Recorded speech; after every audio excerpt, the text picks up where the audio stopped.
Tackle Junkies, what's going on, fellas? Really appreciate you guys clicking on the video. Today we're talking kind of like my thought process on when I choose different types of fluorocarbon. Like I said, guys, really appreciate you guys clicking on the video. If you guys have not subscribed to the channel yet, definitely consider subscribing.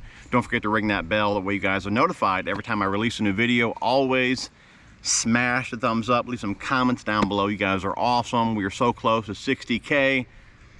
Couldn't be more thankful, for you guys. So thanks so much for all that you do, all the continued support.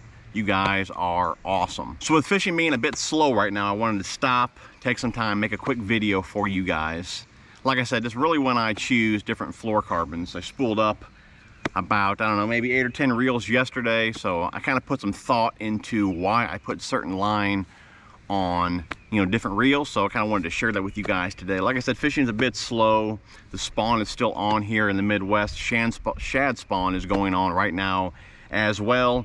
I did pull up on a few bass today. No takers, definitely not interested. Mainly throwing reaction baits kind of all morning and afternoon, trying to target them fish that are on the shad, during the shad spawn and all that, but really no takers there either. So we are making this video right now. I mainly use, really pretty much exclusively, Seaguar fluorocarbon. I've been using Invisex for probably like 12-15 years. I love the line. I've learned the line. I know what that line will and won't do. Huge fan of it. Okay, I mainly use Invisex and Abrazex. Seaguar also has Red Label, which I have not used, and they have Tatsu, which I've only used really for a season or two. We're not going to talk too much about that one just because I mainly use Invisex and Abrazex. The Tatsu is your top tier line, pretty expensive, but if you're looking for like top grade fluorocarbon, go that route for sure. And if you're looking for something inexpensive, definitely go with the Red Label. I personally have not used it, but I've heard a lot of guys love it and highly recommend it. So if you guys are on a budget, definitely check out the Red Label. But like I said, I mainly go between Invisex and Abrazex, and there really is a difference between the two, and that difference is really why I choose one over the other in different situations. Like I said, as I was spooling up some reels yesterday, I was really putting some thought at what I'm going to do with that combo. If it's more of a universal or kind of a do-all combo, I want the most versatile line on there. But if it's like a dedicated flipping and pitching rod or something like that, then I want a certain line on there. For the most part, I use Invisex, okay, for a majority of my moving baits or like a do-all type combo. I want the most versatile line on that combo as far as fluorocarbon goes. Now, I do believe if you're a beginner and you're looking for the most versatile line, go with mono. I do have other videos on that, which I'll link down below. But if you're wanting the most all-around, do-all type line, just because mono can do everything where fluorocarbon cannot, definitely go with mono if you're a beginner. But like I said, if you are experienced, if you're trying to get into fluorocarbon, you want to kind of know the differences or which one you should choose, then this video is for you, right? So like I said, for moving baits and like I said, my most versatile combos, I do like the Invisex. And like I said, the difference between the two mainly is the stretch. Now obviously Abrazex has more abrasion resistance to it compared to Invisex, but Invisex also has more stretch to it compared to Abrazex. So again, if I'm using crankbaits, swim baits, anything where I want a little bit of extra give, I go to that Invisex because it does have more stretch compared to Abrazex. Now it doesn't have as much stretch as mono, but like I said, it's got more stretch than the Abrazex. Okay, so, and like I said, it's got all the great qualities to it. It's dang near invisible under the water, good knot strength. It does have good abrasion resistance to it. Again, not as much as Abrazex, but just a good all-around fluorocarbon. It's a sinking line. Like I said, great for moving type baits. It's a good do-all type line if you're not tossing top water and you're mainly throwing moving baits and things like that. But even if you're working the bottom, it's still a good choice. But I do believe if you're specifically working the bottom, that's where I like Abrazex. So enough kind of like talking about it. Let me just kind of walk you through some combos here and you kind of get an idea, of my mindset on that. So of course, crankbaits, And I just spooled up another Elite today and put that on, or I guess yesterday I spooled it up and put that on the Guide Select cranking rod from Akuma. Man, this combo is awesome.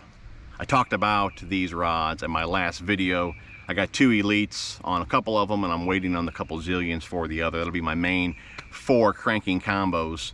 But like I said, on my cranking combos, I go with InvisX because I want a bit more stretch compared to the AbrazeX. You can totally crank with AbrazeX, and don't take this the wrong way. You can totally do everything I'm saying with both lines. But I just feel in some situations the InvisX is just more versatile, okay? So like I said, cranking, definitely going with InvisX. You know, I got a few cranking combos that I spooled up, all InvisX. I do have, let me go ahead and grab it real fast, just to show you guys, because you guys have been asking about this reel. So on this particular rod here, we're running the 2020, that's the SV right there, Tatula SV. And I chose to put 12-pound test on this particular combo here. It's still InvisX, but I wanted that bit smaller diameter line for my lighter crankbaits. Right here I have a little Bandit 100. Those can be tough to toss with a bit heavier line. Of course, depends on the rod. This particular rod here does load at a 1/4, but like I said, I can freaking just launch them with this combo right here. The SV just has great control. So if you're trying to toss lighter baits or just looking for more control, definitely go with the SV. So yeah, we got 12-pound test on there, like this little Bandit 100. You know, I don't toss 12-pound that often. If I am looking for depth, or if I'm trying to toss lighter baits, then I'll run 12. Or if I'm doing some sort of finesse type fishing. But as far as like cranking goes, and spinnerbaits I should say, I guess, and well, chatterbaits too, I mainly go 15-pound test. Again, just because Seaguar has such a small diameter, you can get away with a heavier pound test compared to other brands. But for the most part, we're running 15-pound tests on most things here. So like I said, InvisX on pretty much all of my cranking baits, moving baits. That goes with spinnerbaits, chatterbaits, you know, underspins, things like that. I want the extra stretch of InvisX. Now, when you're working the bottom, like I said, I mainly want the AbrazeX, okay? I want the more abrasion resistant line, okay? If you're dragging it through rock, wood, whatever, if you're around more snags, you want the most abrasion resistance that you can get, right? So I normally go with AbrazeX in those situations. But like I said earlier, if I'm looking for a really versatile combo, you know, I still run the InvisX. Now, of course, I could still run AbrazeX on here, but depending what I'm doing with that combo, I like the versatility of the InvisX just because it has a bit more stretch. Now this rod right here, this is a Guggen rod that I plan to review down the road. It's a go-to rod, so it's a medium heavy. I do believe it's a 7-footer.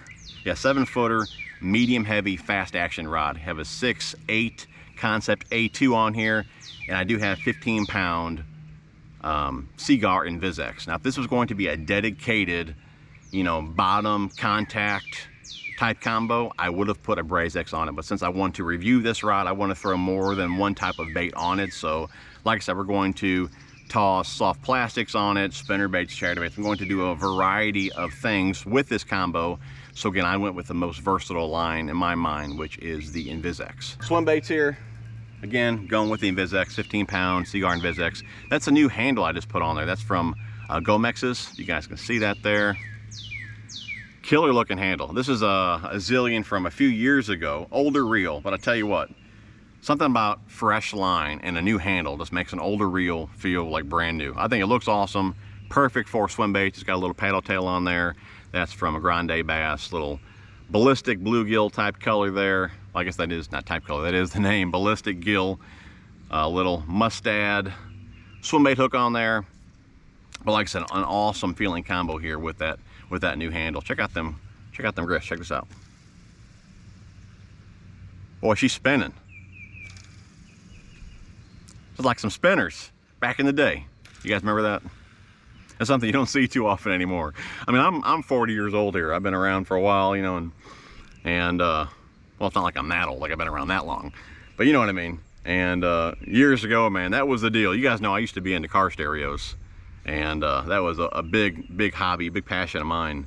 But man, back in the day, like I said, when that was really popular, that was something else that was really popular as well, as spinners, man. All them cars, dude, had the spinners. Anyway, so yeah, we got InvisX on this combo as well. So when am I going to go with AbrazeX?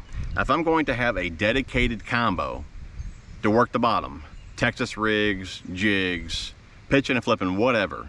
That's when I'm going to the AbrazeX over the InvisX. Again, it just has more abrasion resistance. It has less stretch as well. Now, all fluorocarbon has some stretch, but it has less stretch compared to the InvisX.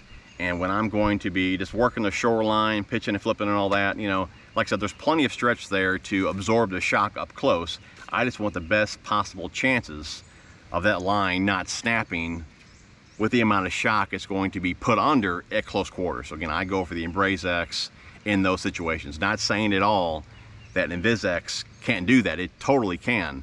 But just because there's different properties to each fluorocarbon, I'm kind of using those to benefit the situation. You know what I'm saying? When I want the stretch, when I want a limper line with my moving baits, I'm going with the InvisX. When I want less stretch, it's a bit more sensitive, more abrasion resistant, pitching and flipping, working the bottom, I'm going with AbrazeX. So guys, let me know if you mess around with any different types of fluorocarbons, or if you do something very similar to what I do. Let me know your go-to fluorocarbon down below and really what you like to use with it. Hopefully you guys enjoyed the video. If you did, smash the thumbs up. Really appreciate you guys watching. Love you guys. We will see you guys on the next one. I tell you what, I don't know if you guys are still here or not. If you guys are still here, let me know down below you are still here. Give me a little fist bump or something like that. But I am filming on that that Railblazer mount. This one here is like the 600, I think it's called. If you guys haven't seen that video on that stuff, link it down below. Definitely check it out. But I tell you what, man, it is so awesome to put in that little extender there and set the camera up and start filming. There's no tripods. There's no trying to get things, you know, perfect.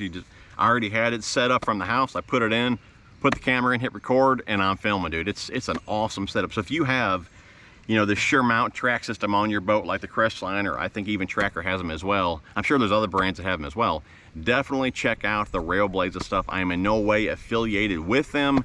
It's just some awesome accessories, you know, for your boat if you have this system.